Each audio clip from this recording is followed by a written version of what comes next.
साथियों नमस्कार। आप सब देखना शुरू कर चुके हैं बीपी सिन्हा की चौपाल। मित्रों, खाता न वही जो केजरीवाल कहे वही सही, क्योंकि केजरीवाल ने कह दिया। अब केजरीवाल जी ने कह दिया कि ईडी ने जो उन्हें अरेस्ट किया है वो इलीगल है, तो जाहिर सी बात है इलीगल ही होनी चाहिए, क्योंकि ये बात किसी और ने नहीं, केजरीवाल साहब ने कहा है। और इस पर सुप्रीम कोर्ट सुनवाई भी, हियरिंग भी कर रहा है। साथियों, ये केजरीवाल एंड गैंग, आम आदमी पार्टी ने कोर्ट का जितना दुरुपयोग किया है उसकी मिसाल मिलना मुश्किल ही नहीं बल्कि नामुमकिन है। क्योंकि आज तक के इतिहास में, भारतीय राजनीति के इतिहास में, किसी राजनीतिक दल ने कोर्ट का इस तरह से दुरुपयोग नहीं किया था जिस तरह से आम आदमी कर रही है। सॉरी। यहाँ तक कि जज भी खींच गए हैं और जज ने गुस्सा में आकर कह दिया, टिप्पणी करी कि केजरीवाल अपने हित को राष्ट्र हित से भी ऊपर रखते हैं। अब ऐसे ऐसे फटकार केजरीवाल को मिले हैं, आम आदमी पार्टी को मिले हैं कोर्ट से, जिसका कोई और दल होता तो वो इस्तीफा दे करके राजनीति छोड़ देता। इस तरह के फटकारे गए हैं केजरीवाल और आम आदमी पार्टी कोर्ट से, जिसका भी मिसाल मिलना नामुमकिन है। अब मित्र, ऐसा लगता है, महसूस यूं हो रहा है कि सुप्रीम कोर्ट को चाहिए कि कोर्ट का एक अलग बेंच, एक अलग सेल बना दे जो सिर्फ आम आदमी पार्टी का मुकदमे देखे, आम आदमी पार्टी के मामले देखे और कोई मामला न देखे। सुबह से शाम तक सिर्फ आम आदमी पार्टी के मामला को देखते रहे। सॉरी। मित्र, भगत सिंह हुए थे अपने यहाँ स्वतंत्रता सेनानी, जो हंसते हंसते, गीत गाते गाते फांसी के फंदे पे लटक गए। कोई शिकवा नहीं, कोई शिकायत नहीं राष्ट्रहित के लिए। और उन्हीं भगत सिंह की संतान कहने वाले अपने आप को केजरीवाल जी, जो अपने आप को भगत सिंह की संतान कहते हैं, 4 दिन जेल में क्या रहे कि इनकी रूह फना हो चुकी है और ये हर संभव प्रयत्न कर रहे हैं, हर जुगत कर रहे हैं कि किसी भी तरह जेल से बाहर निकला जाए। इन्हें सॉरी, इन्हें पूरा भरोसा था कि वह कपिल सिब्बल हैं, अभिषेक मनु सिंघवी हैं, इनके जैसे वकील के रहते हुए सुप्रीम कोर्ट में तो हमारा चांदी ही है, कौन रोक लेगा हमें, कौन क्या कर लेगा। और ये ऐसे खिलाड़ी हैं केजरीवाल, जो सिर्फ बैटिंग करेंगे, बॉलिंग नहीं करेंगे, सिर्फ बैटिंग करना चाहते हैं। और बैटिंग भी करेंगे तब बॉलर इनके हिसाब का होना चाहिए, बॉलर वही बॉल डालेगा जो ये कहेंगे उसको, फील्डर इनका कैच नहीं पकड़ना चाहिए और एम्पायर इन्हें आउट नहीं देना चाहिए। एम्पायर को, एम्पायर भी इनके हिसाब से होना चाहिए, तब ये खेल खेलेंगे।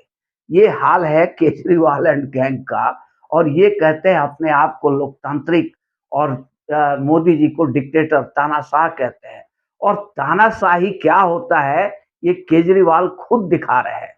तो साथियों, अभी जो हियरिंग चल रही है इनका कोर्ट में, उसमें कोर्ट ने 7 तारीख का एक डेट दे दिया, 7 मई को।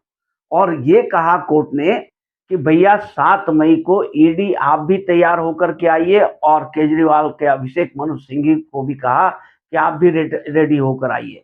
क्योंकि अभिषेक मनु सिंघवी और केजरीवाल कोर्ट के ऊपर ये दबाव बना रहे थे कि भैया इलेक्शन है सर, इलेक्शन के वजह से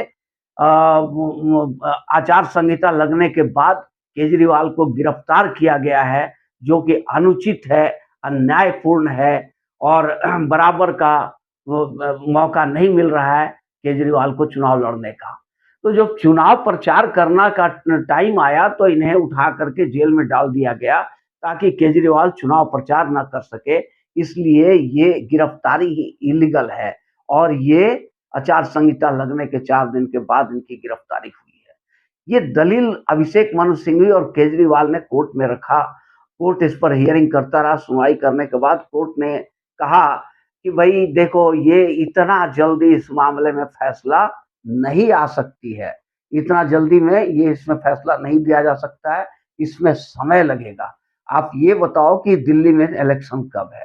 तो इन लोगों ने बताया 25 मई को है। तब कोर्ट ने एक डेट दिया 7 मई को कि 7 मई को आप लोग भी आइए, और ईडी को भी बुलाया कि ईडी से पूछा गया कि क्यों न कोर्ट केजरीवाल को इंटरिम बेल, अंतरिम जमानत दे दे ताकि केजरीवाल चुनाव प्रचार कर सके। तो ईडी ने इसका सख्त विरोध किया और ईडी ने ये कहा कि भाई गिरफ्तार सिर्फ ईडी के हिसाब से नहीं हो गया है, ईडी ने ही नहीं अरेस्ट कर लिया है, बल्कि जज का भी ऑर्डर था इन्हें गिरफ्तार करने का। तमाम सबूत देखने के बाद जज साहब ने ऑर्डर करी थी कि इन्हें गिरफ्तार करो, तब गिरफ्तार किया ईडी ने।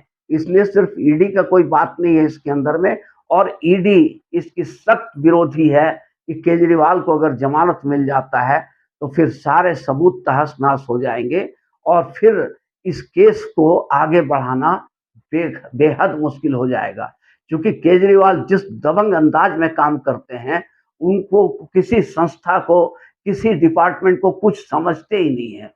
किसी के लिए इनके नज़र में कोई इज्जत है ही नहीं, कोई सम्मान नहीं, ना किसी संस्था के लिए, ना किसी अधिकारी के लिए, ना किसी नेता के लिए। यहाँ तक कि प्रधानमंत्री को भी ये चौथी पास राजा बुलाते हैं, बार-बार अपमान करते हैं प्रधानमंत्री पद का, गृह मंत्री को तड़ीपार कहते हैं, उनका अपमान करते हैं। ये किसी का सम्मान तो करते नहीं है, उद्दंड किस्म के हैं। और अगर इनको बेल मिल गया, ये ईडी का जो दलील होगी, मेरे ख्याल से ऐसा ही दलील ईडी 7 तारीख को देगी। और ईडी ने आज ही घोषणा कर दिया कि हम लोग विरोध करेंगे केजरीवाल के जमानत का। अब यूँ लगता है मित्र कि सुप्रीम कोर्ट तो सुप्रीम कोर्ट है, फिर भी जन भावनाओं के विपरीत सुप्रीम कोर्ट नहीं जा सकती है। और जन भावना, आज का हिंदुस्तान का जन भावना ये कह रहा है कि केजरीवाल जैसे शख्स को छूट नहीं मिलनी चाहिए, जमानत नहीं मिलनी चाहिए। और उम्मीद है कि कोर्ट भी इस जन भावना का सम्मान करेगा और ईडी तो विरोध करेगी ही, विरोध दर्ज कराएगी ही। हालांकि कोर्ट का मोहब्बत धीरे-धीरे अभिषेक मनु सिंघवी के प्रति जाग गया है, इसीलिए तो उन्होंने ऐसी बात कही है कि इस केस में देरी होगा तो अंतरिम जमानत पर बात कर लेते हैं। साथियों, अगर ये वीडियो अच्छी लगी हो तो एक लाइक और चैनल को सब्सक्राइब जरूर कर दें। धन्यवाद।